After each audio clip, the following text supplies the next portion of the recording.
students, how are you? Now we are start our new unit. Fourth unit is chemical bonding and molecular structure. Now we are firstly discuss about chemical bond. What do you mean by chemical bond? तो बेटा chemical bond होता क्या है? हम कहते हैं कि कोई भी जो एटम्स होते हैं वो क्या करते हैं, कंबाइंड होके मॉलिक्यूल बनाते हैं। तो जब वो एटम कंबाइंड होते हैं तो बेटा उनके बीच में एक फोर्स ऑफ अट्रैक्शन होता है जो कि उन दोनों एटम्स को क्या करके रखता है, होल्ड करके रखता है, बाइंड करके रखता है। उसी को हम क्या बोलते हैं, केमिकल बॉन्ड। तो a force of attraction which hold two or more atoms together in a molecule or compound, उसी को हम क्या बोलेंगे, केमिकल बॉन्ड। ठीक है, आपको ये चीज ध्यान रखनी है। जैसे मैंने कहा कि A प्लस B है, ये दोनों रिएक्ट करके क्या बना रहे हैं बेटा, AB।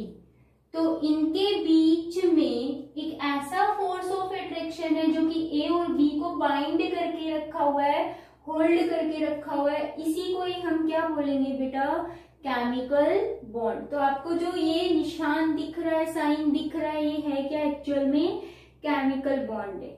ठीक है बेटा, अब देखो कि जो ये एटम्स हैं वो कंबाइंड क्यों होते हैं, क्यों इनके बीच में फिर केमिकल बॉन्ड बनता है और ये किसी मॉलिक्यूल या कंपाउंड की फॉर्मेशन करते हैं, उसका क्या रीजन होता है।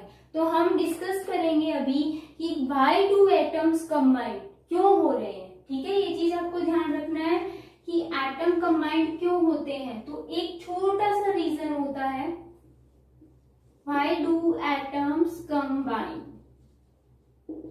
तो उसका बेटा एक रीजन है क्या, स्टेबिलिटी। इसके बेटा 2 पॉइंट्स आएंगे स्टेबिलिटी के। वो क्या क्या आएंगे, स्टेबिलिटी के लिए ही कोई जो एटम होते हैं वो कंबाइंड होके क्या बनाते हैं, मॉलिक्यूल या कंपाउंड बनाते हैं और उनके बीच में केमिकल बॉन्ड की फॉर्मेशन होती है।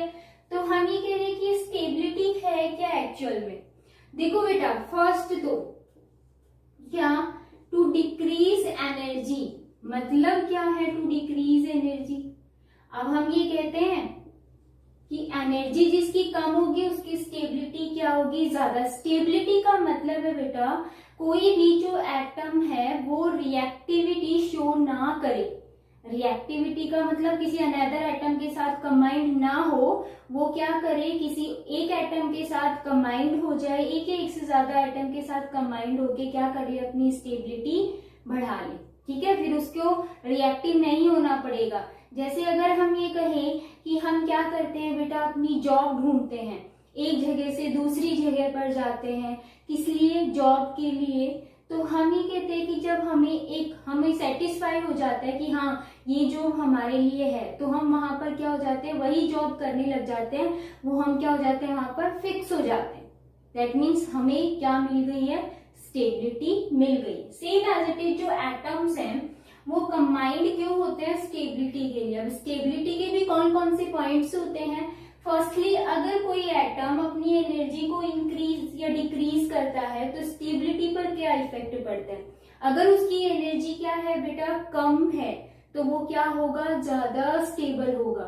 फॉर सपोज आपके अगर हम कहें क्लास के अंदर एक मॉनिटर तो होता ही होता है। अगर बेटा एक मॉनिटर ऐसा है, 2 मॉनिटर रखे हुए हैं टीचर ने, एक मॉनिटर ऐसा है कि बहुत ही ज्यादा गुस्सा आता है उसको, ठीक है, मतलब अग्रेसिव नेचर है उसका, और एक ऐसा है कि उसका नेचर कैसा है, सॉफ्ट नेचर है।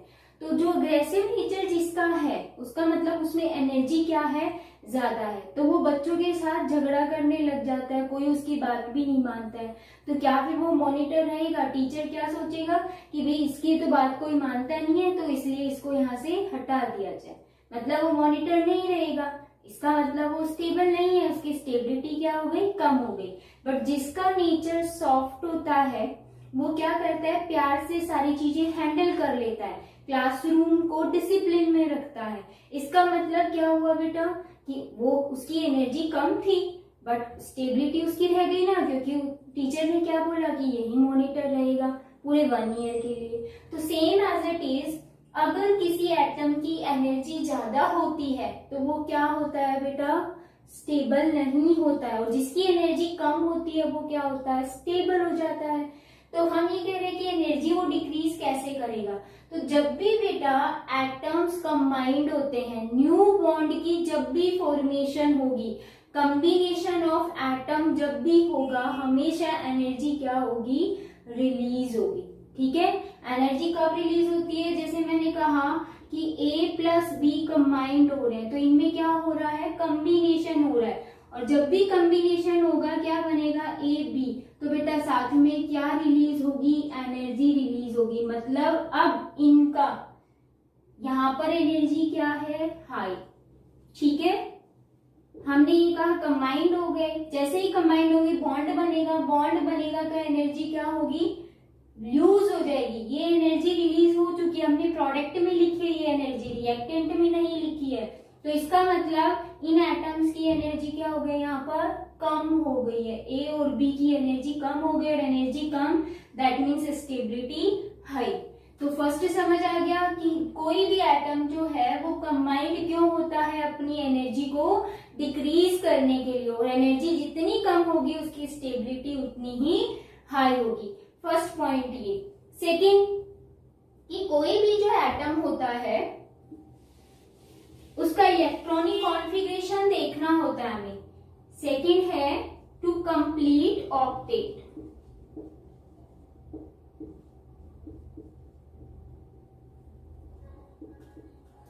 बेटा एक चीज हमेशा याद रखना कि फर्स्टली जब हम केमिकल कॉम्बिनेशन पढ़ लेते हैं कि कोई भी एटम कंबाइंड हो रहा है तो उसके बीच में फोर्स ऑफ अट्रैक्शन बन रहा है, दैट मीन्स बॉन्ड बन रहा है। ठीक है, तो उसमें एटम को कंबाइंड होने की जरूरत क्यों पड़ी, फिर एटम कंबाइंड कैसे हो रहा है। ठीक है, कुछ एटम्स कंबाइंड हो रहे हैं, कुछ नहीं हो रहे, तो इन सारे क्वेश्चंस का आंसर हम 1 बाय 1 देखेंगे। तो उसमें बेटा कुछ कंसेप्ट्स आते हैं। ठीक है, कौन कौन से कंसेप्ट्स आते हैं, सबसे पहले कॉसल और लुईस साइंटिस्ट दोनों ने मिलकर एक कंसेप्ट दिया था, और वो दिया था बेटा ऑक्टेट का। क्या होता है ऑक्टेट में अभी आपको बताऊंगी।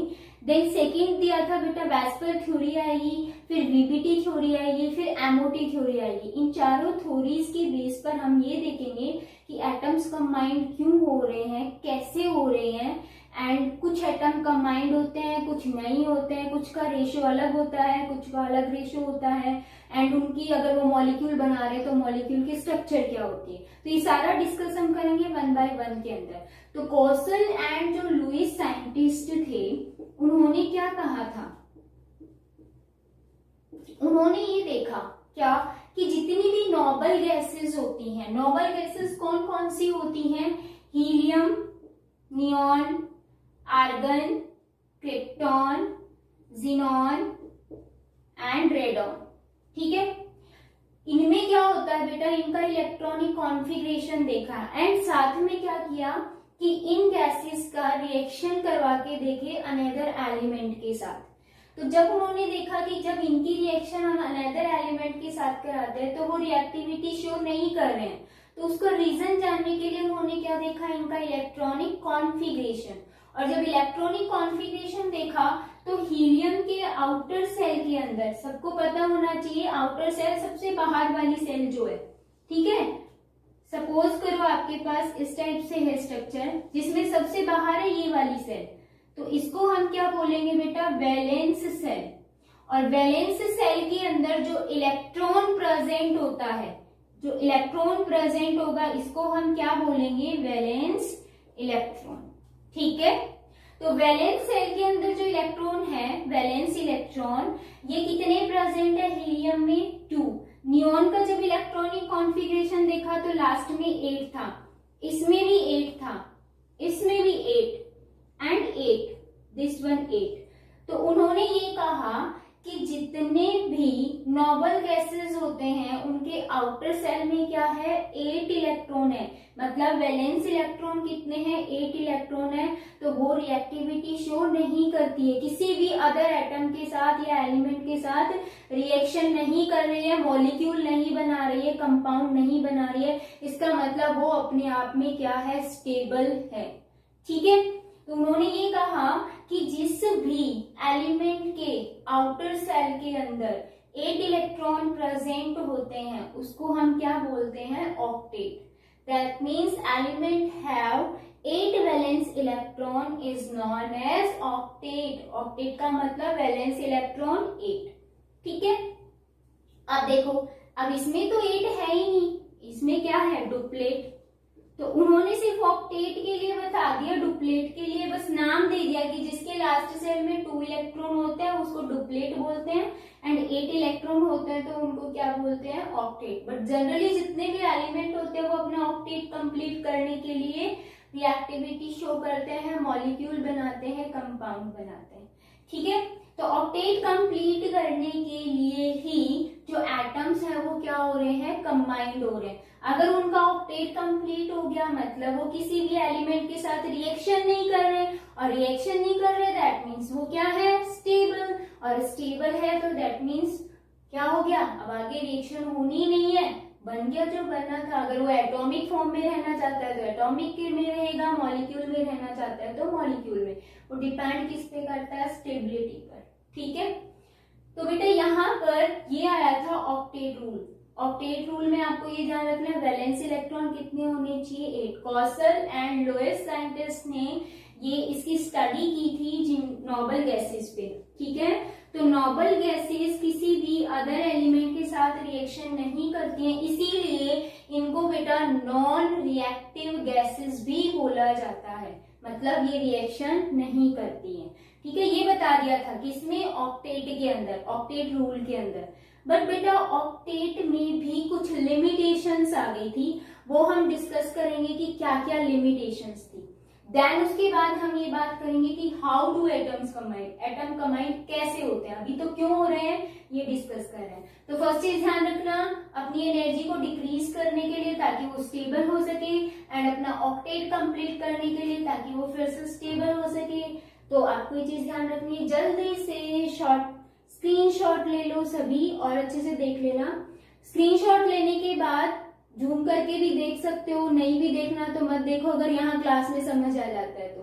ठीक है, चलो नेक्स्ट, स्क्रीनशॉट ले लिया सभी ने, चलो नेक्स्ट स्टार्ट करते हैं। क्या, जो ऑक्टेट रूल है, ऑक्टेट रूल मतलब वैलेंस इलेक्ट्रॉन कितने, 8, बस ये कंसेप्ट ध्यान रखना है। तो इसमें क्या लिमिटेशन आ गई थी वो देखना है आपको। ठीक है, तो ये मैं आपको बता रही हूँ भी लिमिटेशन के बारे में। बेटा बहुत सारे ऐसे कंपाउंड थे कि जो एनवायरनमेंट में एग्जिस्ट भी कर रहे हैं, एनवायरनमेंट में या फिर हम कोई भी केमिकल रिएक्शन कर रहे हैं तो उसमें वो बन भी रहा है, फॉर्मेशन भी हो रही है, बट उसमें ऑक्टेट रूल फॉलो भी नहीं हो रहा। इसका मतलब वहां तो ऑक्टेट रूल हो गया ना, क्या फेल हो गया। तो उसके बाद फिर आगे और थ्योरीज आई जिसमें ऑक्टेट रूल नहीं लिया, कुछ अलग कंसेप्ट बताए गए कि ये एलिमेंट सर्वाइव क्यों कर, ये मॉलिक्यूल या कंपाउंड सर्वाइव क्यों करते हैं। ठीक है, तो अभी सिर्फ हम इतना देख रहे हैं, क्या, limitation of octet rule.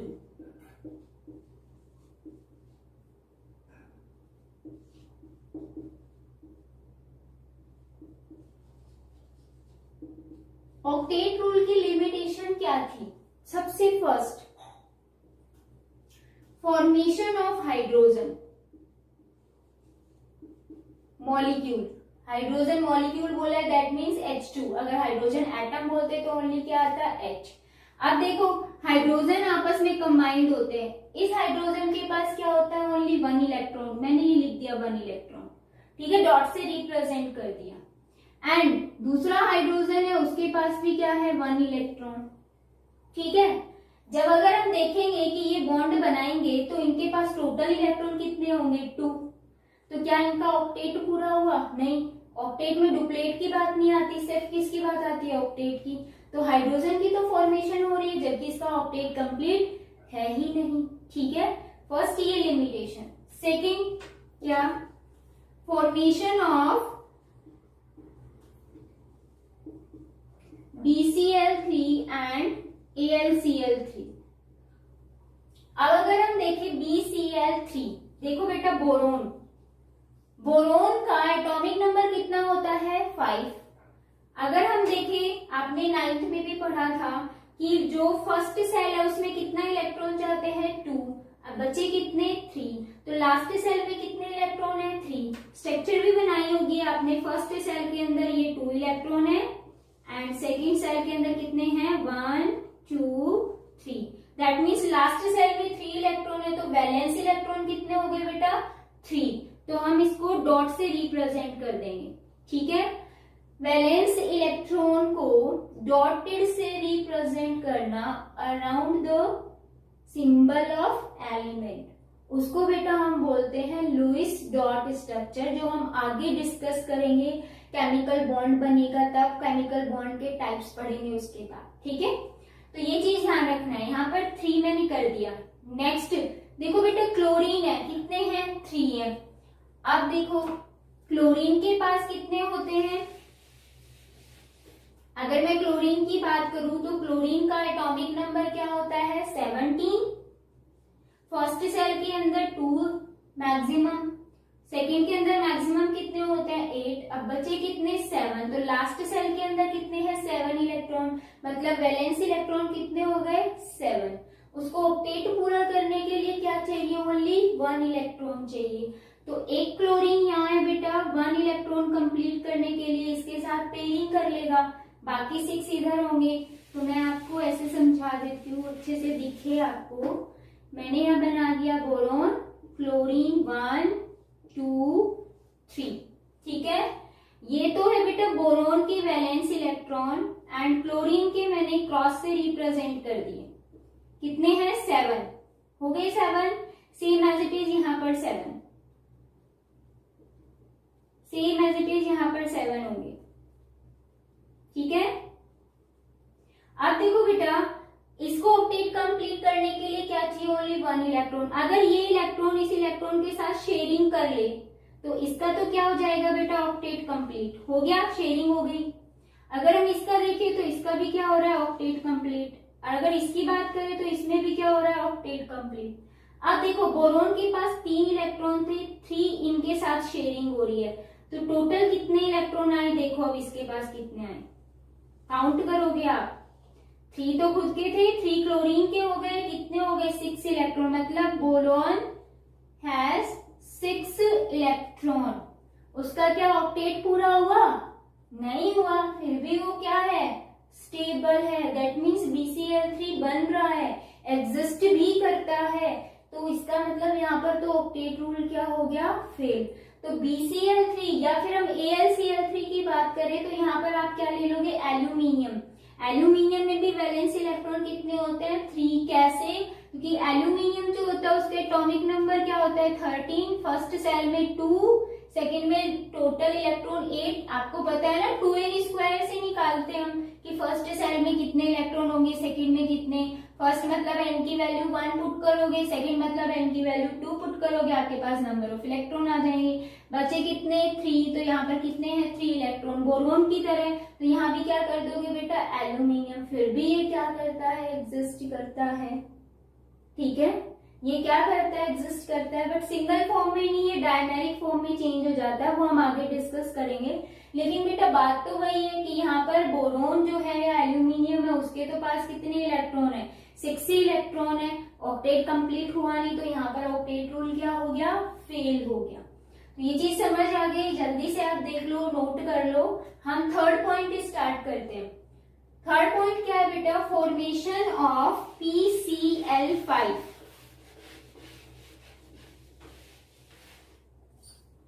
Formation of PCl5।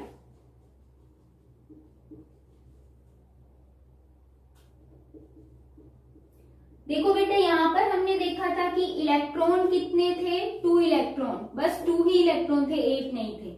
यहाँ पर बोरोन या फिर एल्यूमिनियम के पास कितने इलेक्ट्रॉन थे 6 इलेक्ट्रॉन।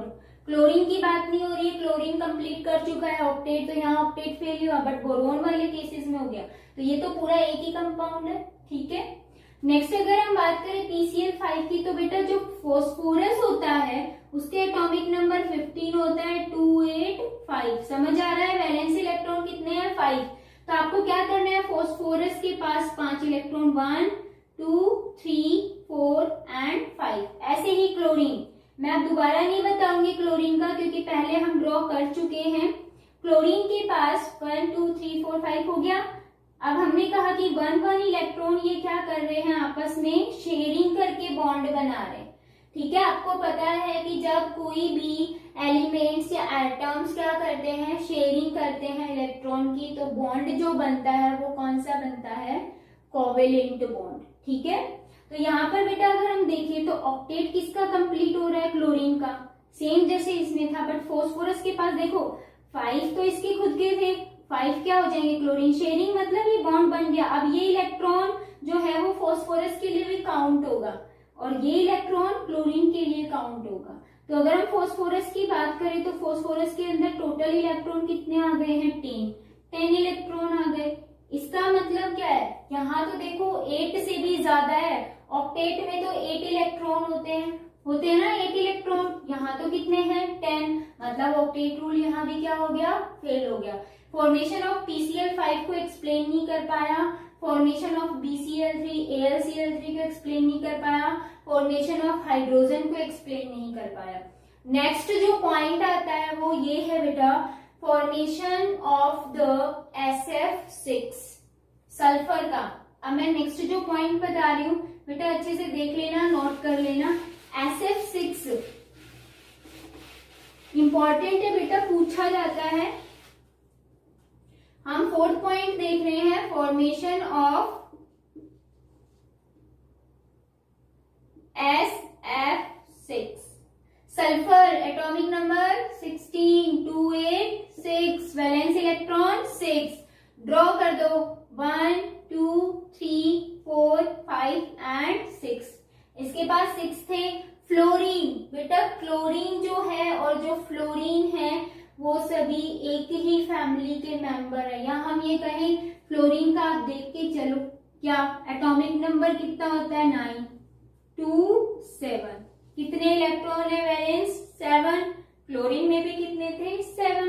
ठीक है, तो same as it is fluorine को ऑक्टेट कंप्लीट करने के लिए बेटा एक ही इलेक्ट्रॉन चाहिए, वो अपने एक इलेक्ट्रॉन के साथ इसके साथ शेयरिंग कर लेगा तो फ्लोरीन का ऑक्टेट क्या हो जाएगा, कंप्लीट। जैसे ही शेयरिंग की 8 इलेक्ट्रॉन हो गए, सेम एज इट इज इसके पास। अब देखो सल्फर की बात आती है, सल्फर के 6 तो खुद के थे, अब 6 किसके आ गए हैं, फ्लोरीन के। टोटल इलेक्ट्रॉन काउंट करो कितने आए सल्फर के लिए, 12 इलेक्ट्रॉन। अब देखो फॉर्मेशन ऑफ SF6 को भी एक्सप्लेन नहीं कर पाया ऑक्टेट रूल, क्योंकि ऑक्टेट के अकॉर्डिंग तो 8 ही होने चाहिए थे, बट सल्फर के पास कितने आ रहे हैं, 12 आ रहे, जबकि फॉर्मेशन होती है SF6 की। तो यहाँ आ गया था लिमिटेशन। ठीक है, क्लियर है। अब बहुत इंपॉर्टेंट चीज है, कॉसल एंड लुइस ने क्या कहा था बेटा कि जितनी भी नोबल गैसेस होती हैं उनका ऑक्टेट कंप्लीट होता है, मतलब वो रिएक्शन शो करेंगी ही नहीं। क्यों करेंगी, जब बेटा स्टेबल है तो इसका मतलब क्या हुआ कि वहां तो ऑक्टेट रूल कंप्लीटली फॉलो हो रहा है, नहीं। जब आगे स्टडी हुई बेटा तो क्या देखा गया, formation of xenon compound, xenon के जो कंपाउंड्स है वो मिले। इवन जिनॉन के पास तो बेटा आउटर सेल के अंदर एक इलेक्ट्रॉन है, स्टेबल है, तो फिर ये रिएक्टिविटी शो क्यों कर रहा है, क्या रीजन है कि रिएक्टिविटी शो कर रहा है, इसको एक्सप्लेन नहीं कर पाया था ऑक्टेट रूल। तो बेटा जिनॉन के कंपाउंड्स प्रेजेंट होते हैं, इवन उनका ऑक्टेट कंप्लीट होते हुए भी। ये आपके आगे आएगा, हम आगे डिस्कस करेंगे कि क्यों होता है ऐसा। ठीक है, तो जिनॉन के कंपाउंड्स के फॉर्मेशन को भी ऑक्टेट रूल एक्सप्लेन नहीं कर पाया था। क्लियर है। तो आज हमने कुछ छोटे से पॉइंट देखे हैं कि केमिकल बॉन्ड क्या होता है और कोई भी जो एटम्स हैं वो कंबाइंड क्यों होते हैं, क्या रीजन है उनका। ठीक है, तो उनके मैंने 2 रीजंस बताए थे, एक तो अपनी एनर्जी को डिक्रीज करने के लिए, एक ऑक्टेट कंप्लीट करने के लिए। और अगर इन दोनों का मेन पॉइंट देखें तो वो क्या था, स्टेबिलिटी। ठीक है, और फिर हमने डिस्कस किया limitation of the octet rule. अब हम नेक्स्ट वीडियो में डिस्कस करेंगे बेटा कोवेलेंट, ये जो आयोनिक बॉन्ड कोवेलेंट बॉन्ड बन रहे हैं ये है क्या एक्चुअल में, टाइप्स ऑफ केमिकल बॉन्ड है क्या। तो बेटा इसके लिए कंसेप्ट क्या आता है, ये आता है how do atoms combine, atom combine कैसे हो रहे हैं, ठीक है, तो उसमें हम ये डिस्कस करेंगे आयोनिक बॉन्ड भी, कोवेलेंट बॉन्ड भी, और एक होता है कोऑर्डिनेट बॉन्ड या डेटिव बॉन्ड, उसको भी। ठीक है, नेक्स्ट वीडियो में मिलते हैं बेटा नेक्स्ट न्यू टॉपिक के साथ। ओके।